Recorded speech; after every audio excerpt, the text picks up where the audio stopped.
All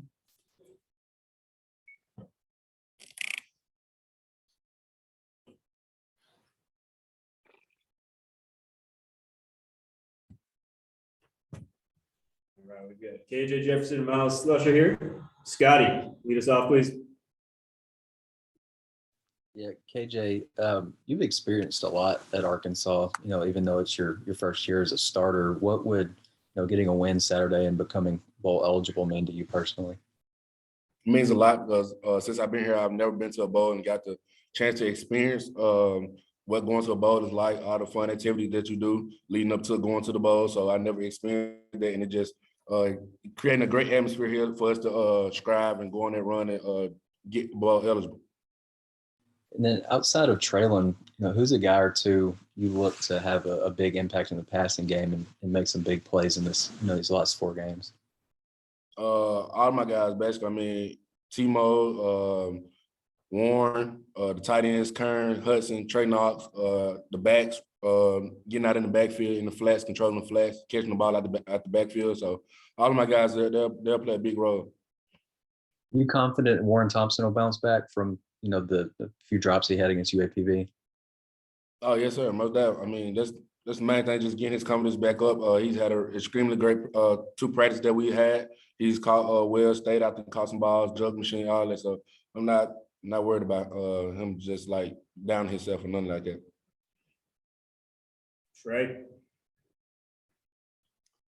Yeah, Myles, I was curious about, you've been through some injury situation and stuff, and just now seem to be getting in your groove. How tough has that been on you to kind of go through what you've been through with the injuries, and what all were you dealing with? I mean, it's been tough, just having to get treatment and everything. But like, I thought of it like a minor setback. It's not something I just always I can't just get down on myself. Like, I have to look past it. And I've always seemed to look past and get through it by like mentally being focused with football. So if I'm not on the field physically, I can mentally be there with my teammates. So, KJ, with the stretch that you had with Ole Miss playing all those snaps, and then playing all those snaps against Auburn and stuff, were you starting to feel any bit of fatigue or anything, or maybe the knee bothering you at all? I did have a little problem with my knee, but I mean, when I'm out there and I'm just totally locked in, zoned into the game and playing each play, and that's just the main thing. I don't think about I'm tired or nothing like that. It's just play the next play, make sure I get the ball out of my hands, or execute the play at a higher level. And Coach Pittman has said that, he said it for a while, that there wants to be more of a focus to getting Dominic Johnson the ball more. What are your thoughts on the performances that he's had so far, and without a whole lot of opportunities, and just the idea of getting him the ball more? Extremely proud of him. He's worked his tail off since he got here. Had an extremely great fall camp, spring ball as well. Just coming in, and he knows his role. He execute at a high level, and when he get in, he just take advantage of his opportunity. That's the main thing. Just coming in, when your opportunity presents itself, you got to be able to perform, and that's what he does. Tom. Myles, you guys had a good game plan against the air raid last year. What are the important parts to defend this type of offense? Everybody just doing their assignments. I think Coach came in with a good game plan for us this week. So as long as we do what he's telling us to do and do it at a good pace, running to the ball and everything, making sure we tackling, getting the fundamentals down, I think everything will take care of us, do its part during the game. Okay. And to the both of you, they're ahead of you guys in the standings in the SEC West. So I'm wondering how important, KJ, is this game for you guys to kind of get back on track and make a move in the division? I mean, for us, we don't look at like statistics and all that. I mean, we just look at this next game on the schedule, and we're trying to go on this run. And they're the next opponent up, so we're just trying to just dominate and just focus on ourselves basically, and just execute at a high level. And Myles, what do you think about that? Trying to get going here these last 4 games. We're just trying to take it one game at a time. So we just focused on our opponent this weekend, Mississippi State, and then after that we'll move on. KJ, I'm sorry. Did we ask you? Did Mississippi State offer you? What was that like with those guys? They did offer me. The head coach was Joe Moorhead. He was there when I was being recruited, and they did offer me. What do you think of their offense? I haven't watched the offense much. I mean, I watched a couple games of their offense, and it's pretty. I mean, it's air raid. I mean, that's what every quarterback dreams of being an air raid offense. I mean, you get to throw the ball like 1,000 times a game. So I mean, it's what every quarterback dreams of. I mean, it's pretty cool the type of route that they run and how you spread the defense out and attack different holes in the defense. So it's pretty cool. All right. My last question, Miles, what do you think of their quarterback, Rodgers? What makes him a good QB? I think he's good. He's good at looking off the DBs and everything. I just feel like as long as we do our job, everything will take care of his place. Do his part. All right, Nate. Miles, since Catalan got hurt, what's been the biggest adjustment for you, not only as a player, but having to be kind of the quarterback of the defense? I'd say being more vocal. It was a tough task at first, being more vocal, but I've slowly got into the groove of it. So just being more vocal, that's it, pretty much. Also, with all their short passing, do they ever kind of lull you to sleep and try and hit you with a deep one when you don't expect it? Yeah, they could do that, but we'll see this Saturday, really. So. Hutch. Yeah, Miles, what's the mindset of a defensive back whenever you're going against an air raid, offense like this, where they're going to throw it 1,000 times in a game? Do you get a little bit more excited facing a team like that? Yes, it's definitely more exciting.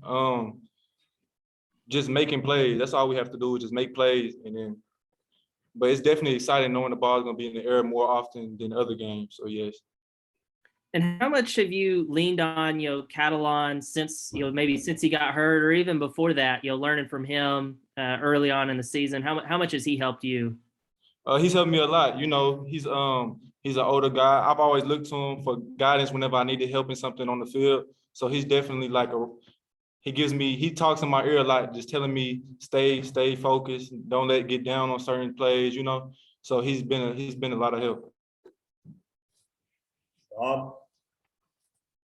Hey, KJ, what kind of season what have you thought of Traylon Burke's season so far? And he seems like a guy you just throw it up there, and most times he's going to come down with it. Kind of what's your thought process on that when he's in there? Like I said, like I always said, I mean, Traylon he's just a freak of nature. I mean, he's a great athlete. His catch radius is crazy. Just knowing that I have a guy like that on my team where I know I can count on him and he can count on me to put the ball in the right spot. Or even if it's not in the right spot, I know he'll come down with the ball 90% of the time. So, I mean, just knowing that I have a guy like that on my team and I can just be able to get him the ball in space and let him make plays. And then, I think everybody views him as a high draft pick, but he doesn't seem like he, coasts at all. Like he's always doing the right thing, always going all out. Maybe what do both of you think about his approach? I mean, his approach, I've known Traylon since, we came in together and stayed together and all that. So I know Traylon as a person, and Traylon, he's just humble. I mean, he embraced the moment. He don't try to look ahead or look for the future. No, he just living in the moment, embracing the moment. And he just living in the moment and just playing with us, the Razorbacks. I mean, that's all he talk about is Razorbacks. I mean, we might mention the league like on down the road, but as far as I know, it's just Razorbacks right now. Miles, you got a thought on that? He's definitely one of the best receivers I've seen before. So he's real humble. That's one thing about him. He's not gonna get too high, too low. He's gonna be himself at all times. So I just got one more. I'm sure as players, you guys don't look at it this way, but I think maybe the schedule comes out and fans and media see Mississippi State and they're picked, maybe last in the division or sixth or something, and then you look up and they just beat Kentucky by 2 touchdowns. They went to A&M and won. They beat NC State when NC State had has been ranked. I mean, it just doesn't seem like you get any kind of break in this division. What's it like? There just doesn't seem to be any games, you can look to that aren't going to be really, really tough.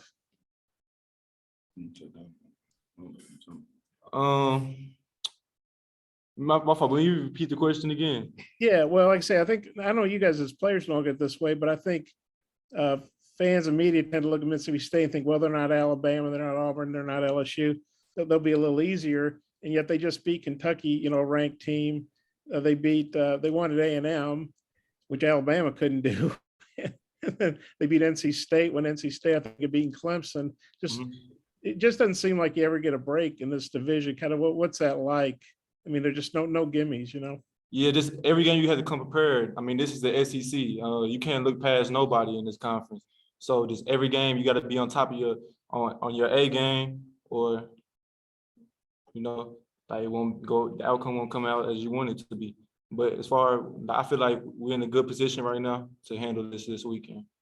You got a thought on that? KJ just never I gets mean, a he hit it. I break. mean, Miles hit it right on the head. I mean, this SEC, you got to bring your A game each and every game. I mean, no matter who your opponent is. I mean, you just got to execute at a high level and just focus on, you know what I'm saying, the task at hand. I mean, don't, you know what I'm saying, count each another opponent out and none of that. So you just got to come in each and every week, practice hard, preparation, all that matters going into the week.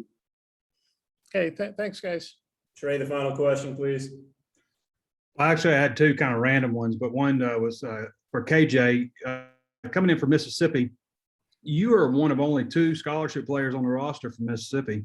I mean, that's a state that produces a lot of talent. Are you surprised by that at all when you got here? That there's not a lot of Mississippi guys on the roster. I mean, I was a little bit when I first got. I was a little shocked. I mean, because but just knowing that, I mean, we have a lot of talent come out of Mississippi, but it's kind of hard because like we're not one of those big states. So like we're not like a Texas or one of those big states that have a huge amount of guys come out. So I mean, people kind of overlook Mississippi, but I mean, we does have talent coming out of Mississippi. So it kind of shocked me, caught me off guard a little bit, but hey, it is what it is. If you thought that was random, wait for this one, Miles. So I've been covering this team for 18 years, and I don't think I've covered a single player named Miles.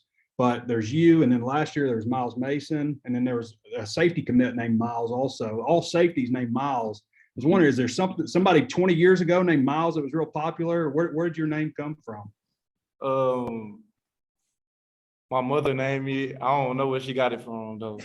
I'll ask her tonight though. Okay, hit me up on Twitter then. All right, KJ, Miles, Thanks, guys. appreciate your time.